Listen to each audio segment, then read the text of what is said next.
MFT sont les nouveaux champions par équipe. Enfin, plus précisément, Solo Sikoa et Tama Tonga qui ont donc affronté Dexter Lumis et Joe Gacy. Et je suis désolé, mais ils sont bêtes à la Wyatt Six. Les mecs sont plus intéressés par la lanterne que les titres, donc évidemment, quand ça se bat en ringside pour le fameux objet, ça déconcentre Lumis qui se fait avoir et s'écrase lors du tombé final. En tout cas, MFT repartent non seulement avec les ceintures, mais aussi avec la lanterne, donc eh bien, l'histoire n'est pas terminée. Hey, t'as raté SmackDown cette semaine, t'inquiète, je suis là et je te récap ça sur Ringside Story, alors n'hésite pas à t'abonner et à partager. Côté match, on a ouvert la soirée avec l'Open Challenge pour le titre US de Carmelo Hayes qui sera saisi par l'ancien champion US, Ilya Dragunov. Bon, malheureusement, on aura le droit à une intervention du Miz en la faveur de Carmelo, qui l'avait accusé d'ailleurs plus tôt de ne rien avoir fait pour lui. Bah voilà, il t'a fait gagner ce soir, donc voilà, il s'est rattrapé on va dire. Chelsea Green a demandé à Jordynne Grace d'être à ses côtés quand elle affrontera Jade Cargill, et bon, comme la championne est un peu dans son viseur, évidemment qu'elle a accepté. Et évidemment, on a une victoire de Cargill, et encore une fois, Jordynne va prendre la parole en post-match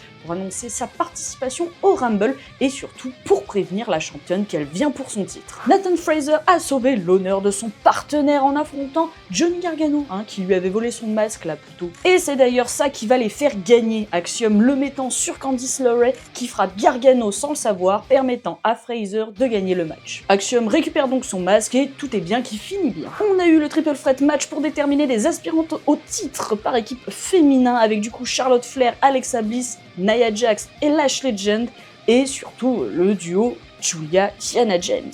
Et surprise, c'est une victoire pour la championne US puisque James vole le tombé de Lash qui s'est fait spear par Charlotte. Bon, maintenant plus qu'à savoir si ce sera face à Rhea Ripley et Io Sky ou si ce sera face au Judgment Day. Et dans le main event, Trick Williams qui ne peut pas s'empêcher de casser les couilles a rabaissé en début de show et Sami Zayn et Damian Priest, affirmant qu'il allait gagner à Saturday Night Main Event. Tout ça mène à un match entre Priest et Williams, match au cours duquel Sami rejoindra d'ailleurs le ringside. Et là, vous voyez venir le bordel. Sami s'en prend une, donc il réplique, du coup on a une disqualification, et du coup ça part en bagarre en post-match, et heureusement, Randy Orton débarque pour calmer tout le monde à coup de RKO.